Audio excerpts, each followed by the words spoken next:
Have you ever noticed that when you look at a medical bill or try to figure out what your insurance actually covers, it feels less like a transaction and more like a ransom note? A ransom note in a language you don't speak. Exactly. Buy a car, book a flight, you know the price up front. In healthcare, the price changes depending on what door you walk through, who your employer is, or some invisible algorithm in the background. And that opacity isn't an accident. It's baked in. Billing codes, rebates, shifting liability, muddy waters by design. So today we're unpacking a big shift in healthcare costs. The systems meant to save money may be helping drive the total bill higher. And the pressure is landing hard on employers. That's the through line. To understand that squeeze, start with the Affordable Care Act marketplaces. Reported enrollment dropped by nearly 3 million people, from 22.1 million in 2025 to 19.2 million in 2026. And the trigger was the expiration of the enhanced federal subsidies. Right. Once those subsidies expired, the math changed. Medica is even exiting the individual markets in Oklahoma, Iowa, and Kansas, affecting roughly 13,000 enrollees. But the raw number isn't the whole story. The real issue is who leaves first. Usually healthier people. Exactly. Premiums go up, and the people who don't use much care decide it's not worth it. It's the group dinner problem. The people who ordered tap water and a side salad stop helping split the bill, And the people left at the table are the expensive claims. which drives costs up inside the risk pool. But it doesn't stop there. Those healthy people don't become immune to illness, they become uninsured. So when they show up in the emergency room and can't pay, hospitals take on more uncompensated care. And hospitals don't just absorb that. No, they shift it. They go back to commercial employer plans and push for higher reimbursement. That's how a deteriorating individual market spills into your workplace premiums. Which means healthcare inflation isn't just a benefits problem, it starts eating wages and public budgets. The Georgia school district numbers make that concrete. Fulton County is budgeting $206 million this year for employee health care. DeKalb County is budgeting $284 million. And those budgets are zero sum. More money for healthcare means less for salaries, special education, buildings, everything else. So employers start asking where the money is leaking out of the pipe. That brings you straight to the middlemen. Especially pharmacy benefit managers, or PBMs, states are going after them aggressively. At least 26 states have introduced more than 120 bills this year targeting PBMs. A big reason is spread pricing. The PBM reimburses the local pharmacy one amount, then bills the health plan a much higher amount for the same prescription and keeps the spread. Like paying the pharmacy $10 for a generic blood pressure drug, billing the employer plan $40 and pocketing the $30. Exactly, pure arbitrage. And because the contracts are opaque, the employer often has no idea what happened.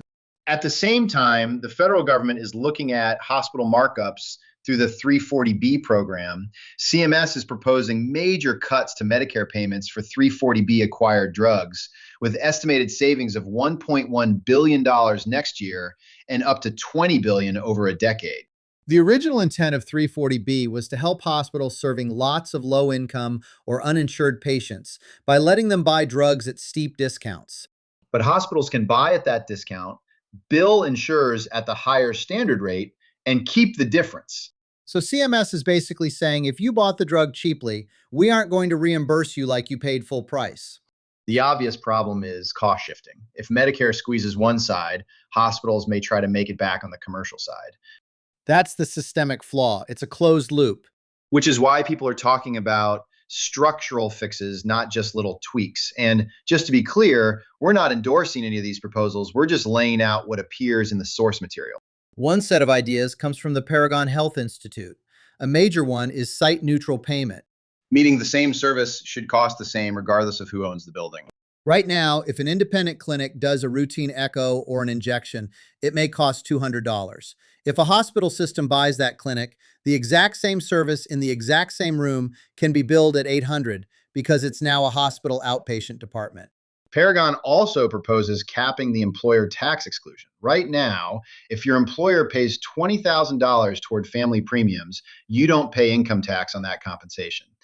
Their argument is that the unlimited tax break pushes employers toward richer, more expensive plans. Cap it, and you'd push demand toward leaner coverage. On the drug side, PHRM ACEO Stephen Ubbel argued against a most favored nation policy that would tie U.S. prices to lower prices paid in Europe. And the industry's argument is that those lower prices are driven by government mandates, and that importing that model would hurt the research and development pipeline for new cures. So nobody agrees on the fix, but everybody agrees the pressure is rising.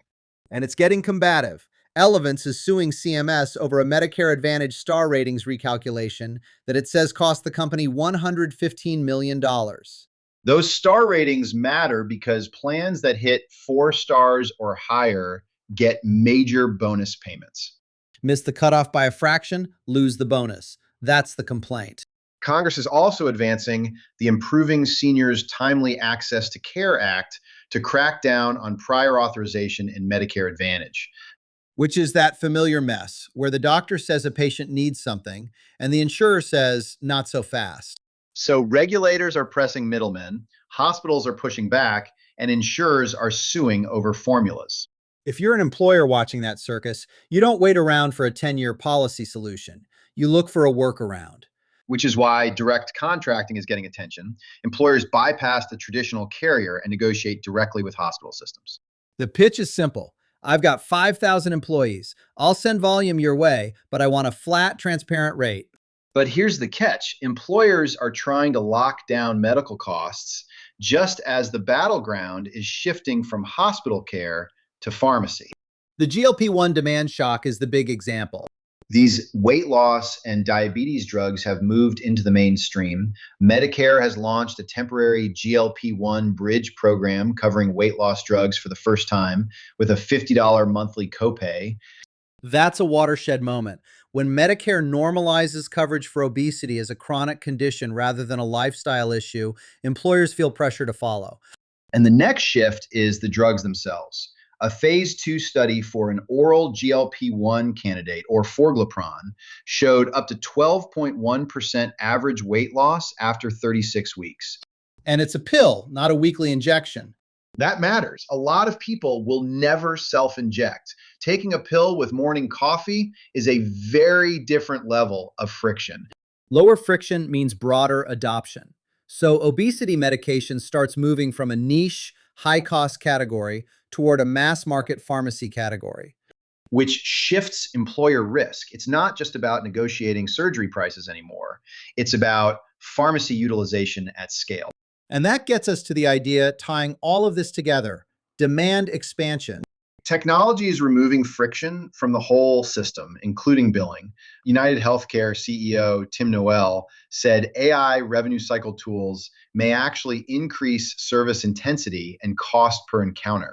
Which sounds backward until you think about it this way. The old system relied on human coders reading notes and deciding what could be billed. Humans miss things. AI doesn't. It scans the chart, finds every secondary diagnosis, every billable time element, every code it can legally capture, and maximizes revenue. Meanwhile, Cigna's Evernorth is investing $100 million in Pharmacy Forward, an AI-enabled specialty pharmacy program meant to improve adherence and speed up prescriptions.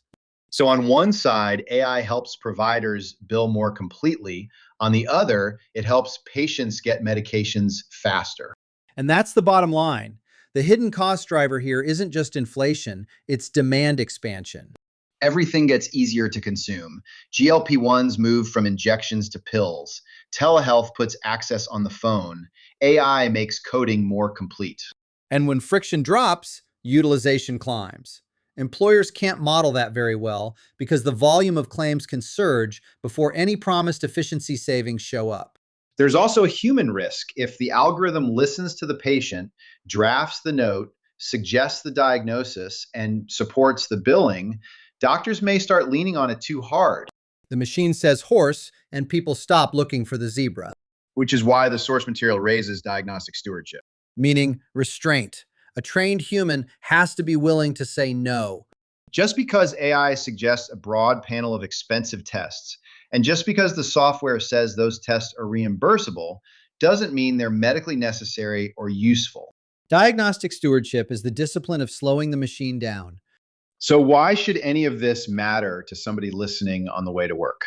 Because it lands in your wallet. If you're designing benefits, this affects your budget. If you're an employee watching deductibles rise while wages stall, this affects you too. You're paying for the cost shifting. You're paying for the demand expansion. You're sitting at the table after the healthy people left. And the uncomfortable question is what happens next?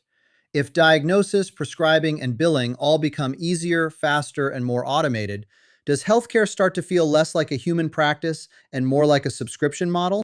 A loop run by systems designed to maximize consumption. And if that's the direction, who's left to apply judgment? Who's left to ask the patient-facing question, do you actually need any of this? That's the part worth watching, because in the next version of healthcare, the menu may not just be hard to read, The algorithm may be ordering for you. and your employer may be the one stuck with the check. Thanks for listening. We'll catch you next time.